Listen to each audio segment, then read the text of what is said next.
faut le faire aujourd'hui avec une astronaute, une pionnière, la première et seule française à être allée dans l'espace. Médecin rhumatologue de formation, elle n'était pas destinée à faire cette carrière, et pourtant, par 2 fois, elle va embarquer à bord d'une station spatiale.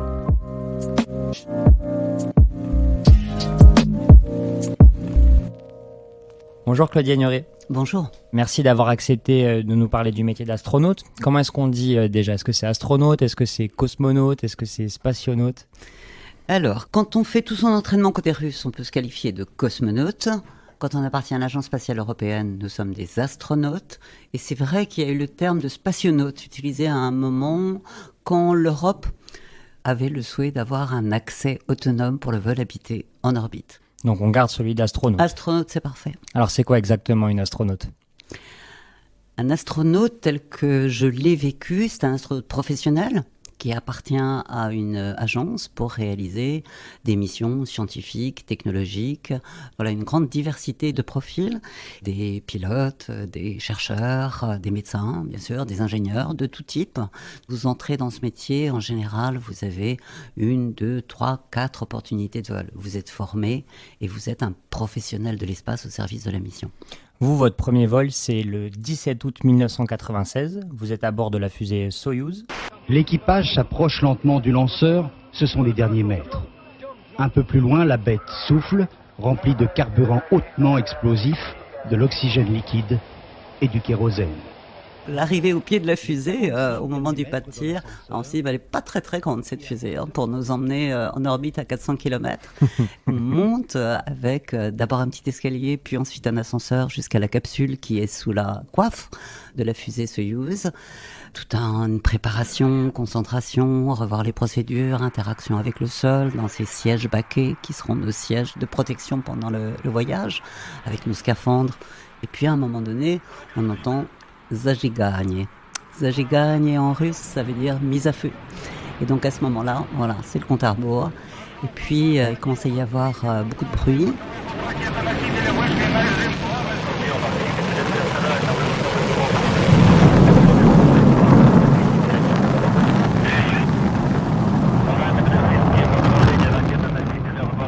Il va falloir atteindre cette vitesse de 28 000 km/h, qui est la vitesse de satellisation. Et il y a 3 étages de propulsion dans la fusée Soyouz qui vont être mis à feu successivement. Chacun de ces étages vous fait gagner de l'énergie et de la vitesse et vous amène à des facteurs de charge de 4G, 4 fois le poids de votre corps.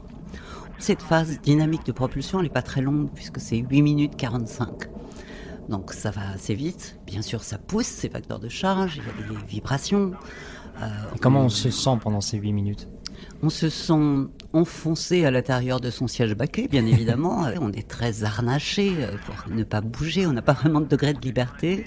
On est très concentré sur le tableau de bord pour suivre l'ensemble des paramètres. On est, quand c'est son premier vol, très impatient que ça arrive, de ressentir chacune des secondes ce qui se passe, d'écouter, de voir la coiffe qui se sépare quand on a traversé les couches denses de l'atmosphère, de commencer à regarder par le hublot la Terre qui défile. Puis votre capsule est mise sur orbite et là arrive le moment très compliqué qui est la phase de l'amarrage. À l'époque, c'est à une station russe, la station Mir. C'est le plus gros objet jamais envoyé dans l'espace. Elle mesure une 40aine de mètres de long, presque autant de large et elle pèse 130 tonnes. Jamy, je suis sur la station Mir. Comment ça se passe un peu cette phase de mise sur orbite ? On s'approche petit à petit de cette station qui, dans le périscope du vaisseau, commence à grandir avec ses panneaux solaires. C'est vraiment un moment assez magique de science-fiction quand on est à l'approche. Vigilance, concentration, vérification des paramètres pour être sûr que tout colle bien. Moi, j'ai eu un amarrage sans problème particulier. Et donc, on vise la cible et on a tout un tas d'appareillages, de capteurs qui nous permettent d'avoir cette précision avant que le sol nous donne le go pour ouvrir l'écoutille et pour enfin rejoindre cette station spatiale où on va retrouver un équipage qui était là déjà depuis plusieurs mois. Enfin, c'est un grand moment d'arriver avec son petit véhicule et de retrouver l'immense volume de la station et puis cet équipage qui nous accueille. Donc vous arrivez là-bas, c'est à ce moment-là que votre mission commence, elle durera 16 jours. Ce qu'il faut savoir, c'est que vous êtes astronaute, mais vous êtes avant tout scientifique lors de cette mission. C'est quoi votre rôle exactement? Qu'est-ce que vous recherchez là-bas? C'est une recherche en microgravité. Alors, mon programme était essentiellement un programme de physiologie, médecine, et puis ce qui concerne le fonctionnement de votre cerveau et de votre façon de contrôler votre mouvement, ce qu'on appelle le cognitif. On est habitué à des références verticales, un haut et un bas, voilà, on fonctionne comme ça sur Terre. Là-haut, vous utilisez la 3e dimension de l'espace pour se déplacer, pour se repérer, pour trouver votre orientation. Alors que nous, sur Terre, on est en 2D. On est en 2D sur Terre et puis très influencé par cette verticale, effectivement. Et donc, c'est un apprentissage. Sur les missions de plus longue durée, les 2 facteurs intéressants pour les scientifiques, c'est le comportement du muscle et le comportement du système squelettique. Parce que tous vos muscles sont complètement relâchés quand vous êtes en microgravité. Donc c'est un petit peu comme ces pathologies quand vous êtes alité dans un lit après un traumatisme. Vous allez perdre du muscle et ça pourrait éventuellement impacter votre façon de travailler. Alors justement, sur cette façon de travailler, c'est quoi exactement une journée de travail quand on est dans l'espace ?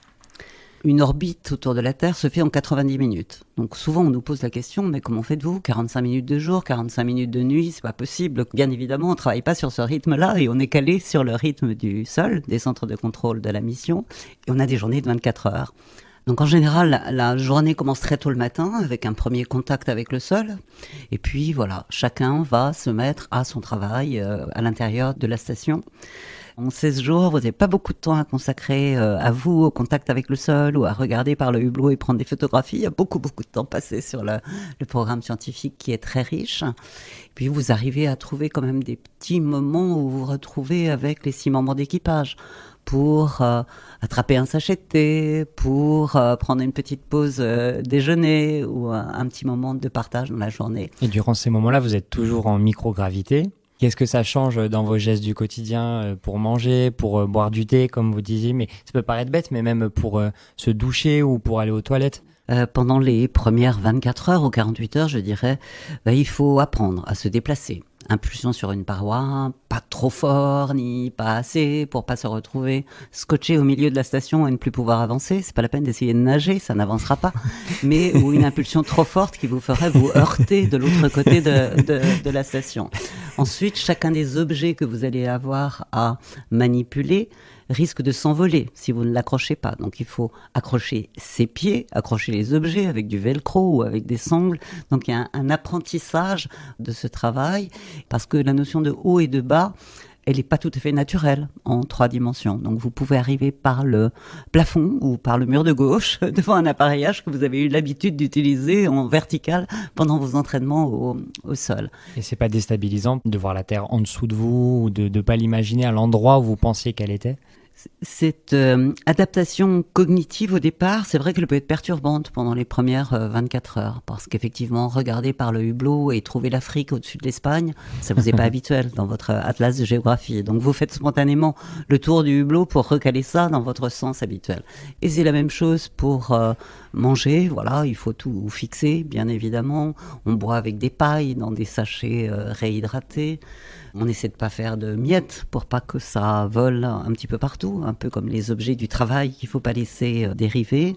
Et puis, pour ce qui est des soins d'hygiène, bien évidemment, il n'y a pas de douche. Il y en a eu à un moment donné, mais faire écouler de l'eau de haut en bas, vous imaginez le travail d'ingénierie, c'est quand même pas tout à fait simple. Donc, ce sont des serviettes humides dans lesquelles on se tient propre. Pour les toilettes, par exemple, c'est un système d'aspiration qui remplace ce facteur de gravité et ça fonctionne très bien. C'est rustique du côté russe, un petit peu moins rustique du côté américain, mais ça fonctionne bien. Votre mission en 1996, elle a duré 16 jours, mais après il faut bien rentrer sur la Terre. Comment ça se passe, toute cette phase de retour sur Terre ? Il y a déjà un petit peu de nostalgie à empaqueter toutes ces affaires dans son vaisseau Soyouz pour le retour, à dire au revoir à l'équipage qui va rester, fermer les coutilles, et puis se désamarrer. On ne sait jamais si on reviendra. Une autre fois, j'ai eu la chance de voler 2 fois, mais c'était pas C'est ça inscrit. qu'on a à l'esprit quand on quitte... On y pense tous, je pense, oui, de se dire on reviendra. Une prochaine mission. Donc on se sépare de la station, et puis on commence cette rentrée dans les couches de l'atmosphère. C'est assez impressionnant parce que on sent bien que ça échauffe et ça freine terriblement. Bon, on a un bouclier thermique pour nous protéger, plus moyen de faire demi-tour ou de changer de trajectoire. Puis ensuite, une fois ralenti un petit peu, c'est cette phase d'ouverture successive des parachutes. Ça brinque-balle, ça bascule pas mal. Et puis, à 80 cm du sol, l'allumage des rétrofusées pour le freinage terminal juste avant l'impact, mais qui reste assez sportif. Quand on revient sur Terre, on a perdu l'habitude de marcher. Est-ce qu'on a mal? Est-ce qu'on a les os qui craquent, par exemple? Alors, après une mission de courte durée, il y a un petit temps de réadaptation parce qu'il y a plein de capteurs de votre corps qui n'ont pas fonctionné avec la gravité. En particulier ceux de la peau. Vos plantes de pied, elles vous ont servi à rien, alors que quand vous êtes debout sur vos plantes de pied. Ça va assez vite après un vol de courte durée pour se réadapter, mais pendant les premières 24 heures, mon Dieu que tout est lourd. D'un seul coup, le poids est revenu, donc tout apparaît très très lourd, même votre tête, avec ses 6 kilos à porter en bonne position. Un vol de longue durée, bien évidemment, cette réadaptation à la reprise de la marche, la reprise de l'effort sportif, va être un petit peu plus longue et plus précautionneuse.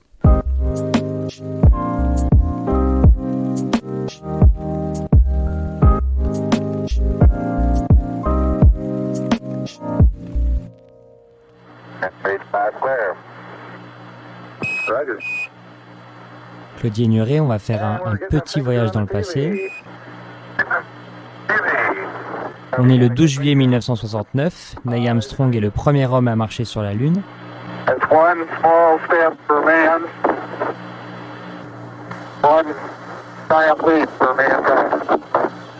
Vous avez 12 ans à l'époque et vous êtes devant votre télévision. C'est quelque chose qui, dans une tête d'enfant, est un moment complètement fascinant, magique. Quelque chose qui paraît être un rêve inaccessible. On en entend parler, mais on ne pense pas que ça soit possible. La Lune, elle est si loin quand vous regardez dans le ciel. Ça m'a ouvert ces perspectives de rêves qui peuvent devenir des réalités. Et ça me trottait dans la tête. Et puis un jour, j'ai rencontré l'opportunité. C'est appelé la candidature du CNES, l'Agence française de l'espace. À l'époque, vous êtes médecin rhumatologue à l'hôpital Cochin à Paris. Et vous avez 28 ans et justement, vous voyez passer cet appel à candidature. Là, c'était ouvert à des formations donc d'ingénieurs, des doctorats de tout type et des médecins, bien évidemment. Et j'ai découvert ça à l'hôpital où je travaillais comme rhumatologue. Et le rêve d'enfant s'est affiché devant mes yeux en même temps que cet appel à candidature. Et j'ai demandé un dossier, je l'ai rempli, j'ai passé la sélection et j'ai eu la chance d'être sélectionnée. Parmi les critères de sélection, justement, il faut avoir entre 27 et 37 ans, il faut avoir un doctorat, vous l'avez dit, il faut être en excellente condition physique. Vous remplissiez tous les critères, il y a 1000 candidats et vous serez retenu parmi les 7 candidats finaux. Il y a une part de chance également, parce que voilà, être au top de l'interview qu'on va passer, des compétences, de l'envie, de la détermination et du travail, bien évidemment, et puis après une petite part de chance pour arriver dans la sélection. En ce qui concerne mon profil scientifique, je pense que c'était intéressant parce que ces expériences de recherche aujourd'hui sont vraiment le cœur de ces programmes en coopération à bord des stations spatiales. Donc cette capacité à analyser sur le plan de la démarche scientifique est quelque chose de très intéressant pour les agences aujourd'hui. On l'a dit, il y a 1 millier de candidatures, 7 personnes qui sont retenues, une seule femme. Vous donc, est-ce que c'est plus dur d'être astronaute quand on est une femme ? Dans la sélection de 85, sur les 1000 candidats, il y avait 100 candidatures féminines, c'est-à-dire 10%. Aujourd'hui, ça bouge un petit peu. La sélection de l'Agence spatiale européenne, on a 24% de candidatures féminines. Ensuite, si vous avez les bons atouts, et moi j'ai complété mes atouts puisque j'étais médecin rhumatologue, mais j'ai fait une thèse de sciences, je suis docteur en neurosciences. Ça c'est une stratégie personnelle aussi? C'est une stratégie personnelle, c'était pas du tout exigé. Alors c'est peut-être plus féminin que masculin de se dire je rajoute une couche d'expertise labellisée. Oui, sans doute, c'était une façon pour moi de me donner confiance et pour les autres de me reconnaître dans ma compétence. Et donc à un moment donné, effectivement, j'ai été la bonne personne au bon endroit avec les bonnes compétences. Un moyen de vous distinguer aussi? Et donc d'être retenu peut-être plus tard? C'est vrai que dans l'ensemble des candidats à cette époque-là, ce profil scientifique dans le domaine de la physiologie humaine, j'étais un petit peu la seule à avoir. Et comme effectivement le programme était très centré sur la physiologie humaine, je pense que ça a été un atout. Ça a été un atout aussi dans mon intégration avec les cosmonautes russes avec lesquels je me suis entraînée, puisque j'apportais cet élément de compétence sur le plan scientifique. Ça, c'est votre trajectoire personnelle, mais si demain un petit garçon, une petite fille venait vous voir et vous demandait voilà, moi ce que je voudrais faire dans la vie c'est astronaute, qu'est-ce que vous lui conseillerez comme parcours ? Alors, je lui conseillerais de candidater quand l'appel à candidature va se présenter. Ça, c'est une première évidence. Puis après, étant donné la diversité des profils, c'est niveau Bac plus 5, master qui est exigé aujourd'hui. Même pas un doctorat, donc on peut y aller. Par contre, il faut déjà avoir cette expérience professionnelle, expérience du travail en équipe, avoir réalisé soit des aventures d'exploration, des aventures humanitaires ou du travail en commun dans une équipe, un environnement, de façon à montrer votre capacité à vivre cette intelligence collective en équipage, des situations parfois un petit peu hostiles, extrêmes, l'expatriation, se frotter à la diversité culturelle. On ne cherche pas des superwoman ou des superman, on cherche des gens qui ont cette capacité d'intégrer un équipage, un collectif, pour réussir une mission complexe et où chacun est un peu multitâche à un moment donné. Entre votre sélection de 1985 et votre premier vol spatial, il y a 11 années qui passent. Entre-temps, vous serez même la doublure de l'astronaute Jean-Pierre Régneret, qui deviendra votre mari. Est-ce que c'est compliqué, ça, à vivre ? C'était le schéma tout à fait habituel. On savait, numéro 1 avec une doublure, et en général, la doublure devenait le numéro 1 du vol suivant. Donc ça, c'était quelque chose qui faisait partie du cadre. En plus, c'est quand même un métier à apprendre avec des compétences à acquérir, donc du temps à passer pour se sentir en confiance avec la technique, en confiance avec soi-même, et puis en confiance avec les équipages et les entraîneurs avec qui vous travaillez. Donc moi, j'ai vécu vraiment cette première préparation comme quelque chose de très intensif pour être au cas où celle qui partirait. Donc j'étais prête. C'est vrai que quand je suis partie en tant que numéro 1, le fait d'avoir eu une expérience de doublure auparavant m'avait encore plus renforcée dans la sérénité à aborder la mission. Est-ce que ça peut être un peu ingrat comme métier ? Parce que votre carrière d'astronaute dure environ 20 ans et en tout, vous n'aurez passé que 1 mois dans l'espace. La mission spatiale n'est qu'un des éléments de cette carrière d'astronaute. Et moi, ce que j'ai vécu, c'est vraiment une aventure, bien sûr, scientifique et technologique extraordinaire, puis une aventure humaine personnelle et une aventure humaine de coopération internationale absolument extraordinaire. J'ai passé 10 ans de ma vie en Russie, effectivement, en partant en 92 du presque encore Union soviétique, pour arriver à la Station spatiale internationale en 2001. Après, c'est vrai, on est expatrié, on n'est pas toujours à l'endroit où on nous attend quand je parle de la famille ou de ceux qui sont autour. Bon, c'est une vie un petit peu compliquée à organiser, il faut avoir du support autour de soi. Le plus, c'était la mission spatiale, bien évidemment, et je comprends très bien ces jeunes gens qui veulent être astronautes, et je dis, il y a plein d'autres métiers que celui d'astronaute. Je comprends qu'on puisse avoir envie d'accéder à la microgravité et à ce séjour en orbite. Et quand vous pensez à ces 2 voyages en orbite que vous avez effectués, c'est quoi les images que vous avez en tête ? J'ai à la fois des images, des souvenirs. Alors les images, c'est bien évidemment le regard par le hublot sur une planète absolument somptueuse. Vous partagez tous, je pense, les photos qui nous sont envoyées par Thomas Pesquet en ce moment ou ses collègues à bord. Ce sentiment de découvrir une Terre aussi dans son isolement, sa fragilité, sa vulnérabilité, c'est quelque chose qu'on ressent sur le plan de l'émotion. C'est pas simplement une image qu'on va voir à partir d'un satellite d'observation de la Terre. C'est quelque chose de vécu, de perçu. Bien évidemment, tout ça avec un corps qui ne pèse plus rien. Donc cette liberté. Mais à un moment donné, on n'est plus un Français européen dans un équipage international. On est tous là. On est un humain dans l'espace. On est un humain dans l'espace, un petit peu incarnant le rêve que tout le monde a en tête.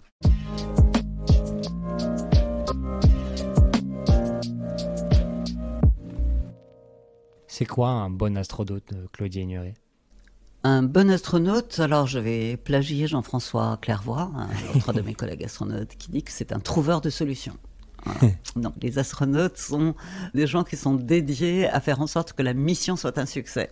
Et ça veut dire non seulement ses capacités techniques ou de recherche, mais aussi cette capacité de mettre de la bonne humeur quand on sent que voilà, il y a un moment où peut-être l'humeur flanche un peu parce qu'il y a longtemps qu'on est là et qu'on a envie de retrouver aussi ceux qui vous sont chers. Et quelqu'un qui a envie de partager. Je crois aussi beaucoup. On n'est que 570 dans le monde, très privilégiés à être allés en orbite. On l'a dit, entre votre sélection et votre premier vol, vous vous êtes préparé pendant 11 ans, dont environ 4 ans d'entraînement intensif. En quoi ça consiste, ces entraînements ? L'entraînement pour une mission spatiale, aujourd'hui, disons qu'il est organisé en 3 phases. Il y a une première phase qu'on appelle le basic training, donc l'entraînement de base, qui vous permet de vous mettre à niveau sur l'ensemble des compétences qui ne sont pas obligatoirement celles que vous avez au départ. Si vous êtes médecin, voilà, vous n'êtes pas ingénieur de systèmes complexes, donc vous avez des choses à apprendre.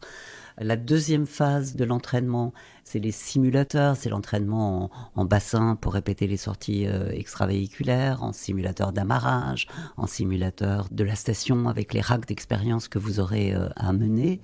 Et la troisième phase, c'est la préparation spécifique à votre mission, avec votre programme scientifique, technologique, de sortie extravéhiculaire. Donc voilà, ça c'est vraiment la partie spécifique de la mission à laquelle vous êtes assigné. Extravéhiculaire, c'est-à-dire que vous sortez du vaisseau spatial. À l'intérieur de la station spatiale, il y a une atmosphère reconstituée, température, atmosphère, c'est tout à fait vivable en chemisette et en s'étant délesté de son scaphandre. Mais si vous allez dans le vide spatial pour la sortie extravéhiculaire, là bien évidemment, c'est un moment intensif, difficile, risqué tout de même, malgré toute la préparation qu'on peut avoir, avec ce scaphandre spécifique de sortie extravéhiculaire, avec des contraintes, là aussi, 45 minutes éclairées par le soleil, 45 minutes dans l'obscurité, et puis des déplacements minutieux que vous aurez répétés en bassin de préparation, mais que vous découvrez quand même avec cette impressionnante vision de la Terre à 400 km sous vos pieds. Il y a une dimension physique qui est très importante aussi. Quand on regarde des vidéos d'entraînement de Thomas Pesquet, on le voit souvent en train de faire du développé couché, beaucoup d'exercices aussi en centrifugeuse. Pourquoi c'est important d'être en parfaite condition physique quand on va dans l'espace ? La condition physique, elle est importante déjà parce que cet aspect du déconditionnement musculaire et squelettique, donc il faut avoir cette capacité de faire ces 2 heures par jour d'exercice physique. Et puis la sortie extravéhiculaire, vous n'utilisez pas vos pieds, vous êtes dans un scaphandre pressurisé. Et en fait, il faut arriver à mobiliser vos membres supérieurs, les mains. Thomas Pesquet disait ça récemment, c'est escalader en armure. Pendant ces longues années de préparation, on enchaîne les examens, on est noté en permanence. Les missions spatiales, vous l'avez dit, sont aussi risquées. Comment on apprend à résister à cette pression, à rester en permanence concentré ? On sait tous que cette fonction, sa réalisation avec succès, elle dépend de tout le travail que vous avez fait en amont. Ensuite, moi j'ai ressenti l'entraînement comme quelque chose qui vous préparait, vous amenait à l'excellence, et non pas comme quelque chose où il y avait sanction rédhibitoire si toutefois la première fois, quelque chose ne passe pas bien. Et je l'avoue, et je ne suis pas la seule, nous sommes morts plusieurs fois dans les simulateurs. L'entraînement est fait pour vous faire gagner cette confiance en vous-même, confiance dans le système, et puis faire en sorte que l'équipage s'entende à merveille, à demi-mot, pour savoir comment réagir. Des stages en plongée profonde, des stages dans des grottes, des stages de survie dans des zones isolées et très froides. Donc vous êtes lâché dans la nature à 3 personnes et vous devez trouver la bonne solution de gérer cet environnement. En 2001, vous retournez dans l'espace et vous devenez la première astronaute française à rejoindre la Station internationale, l'ISS, pour la mission Andromède. En quoi votre premier voyage, il vous a permis d'être meilleur pour cette seconde mission ? Quand vous arrivez à bord de la station spatiale, même si c'est une autre station spatiale, vous avez en mémoire tout ce que vous avez appris de votre premier vol, la façon d'organiser votre temps, vos déplacements, votre façon de travailler. C'est quelque chose qui est acquis et moi j'ai trouvé que l'adaptation était pratiquement immédiate. Vous êtes tout de suite dans la mission complètement efficace. Mais ça, c'est dans toutes les conditions de la vie. Vous apprenez toujours de vos expériences antérieures, qu'elles soient positives comme celles qui sont négatives d'ailleurs. Vous avez embarqué pour cette deuxième mission en tant qu'ingénieur numéro 1 à bord. Qu'est-ce que ça change ? Pourquoi vous avez décidé d'avoir cette nouvelle corde à votre arc ? Vous devenez un professionnel de l'espace quand vous êtes dans cette carrière d'astronaute. Donc, dès le premier vol, je me suis aperçue à quel point les aspects de maintenance et le travail d'ingénierie à bord étaient quelque chose d'essentiel. Donc, bien évidemment, quand vous voulez être au top, le trouveur de solutions qui fait que dans l'équipage, tout va bien se passer, ben, vous avez envie d'élargir votre champ de compétences. J'étais très privilégiée d'avoir ces deux types de missions. Vous avez les yeux tournés vers la suite de l'aventure spatiale de l'homme. C'est quoi la prochaine grande étape ? Les plans aujourd'hui sont poser un équipage sur la Lune. C'est la mission Artemis 3 proposée par la NASA, qui est aujourd'hui prévue en 2024. C'est demain matin. Ça sera encore une phase, je pense, avec des équipages pour des courtes durées, un petit peu du nomadisme sur la Lune, au pôle sud de la Lune. C'est-à-dire aux alentours d'un mois, quelque chose comme ça ? Peut-être même plus court pour les toutes premières missions, puis aller petit à petit vers des missions plus longues, et surtout commencer à installer une infrastructure permanente et apprendre à vivre et travailler à la surface de la Lune, avec des choses qui nous sont très utiles pour nos enjeux terrestres, parce qu'il faudra apprendre à gérer des ressources finies, il faudra apprendre à stocker l'énergie, il faudra apprendre à gérer les déchets. Vous me voyez venir pour nos problématiques terrestres. Et puis tout ça va être aussi un lieu d'innovation, bien évidemment, mais un lieu d'apprentissage pour l'étape suivante, qui sera la mission martienne habitée. Et un voyage sur Mars, pour l'homme, ça peut être à quelle échéance ? Est-ce que déjà c'est envisageable ? Certains disent avant les années 2040, mais ça peut être après les années 2040. Pour terminer, Claudie Ignoré, on a une dernière question. Quel est le conseil que vous auriez aimé recevoir avant de commencer ce métier d'astronaute ? J'ai jamais eu autour de moi des gens qui me disaient « c'est pas pour toi ». Donc, ce que j'aimerais donner comme conseil aux plus jeunes, c'est de se donner les moyens de pouvoir faire eux-mêmes leur choix, de vaincre leurs barrières intérieures, qu'elles soient de manque de confiance ou de défaut de capacité à travailler. Bah, faut quand même se bousculer un petit peu. Et puis, les barrières extérieures que d'autres mettraient pour vous. Moi, j'ai eu ces conseils-là. Et j'espère que beaucoup d'enfants, en dehors du rêve, de la curiosité, du désir qu'il faut laisser monter et nourrir, qu'ils aient aussi cette possibilité de faire eux-mêmes leur choix.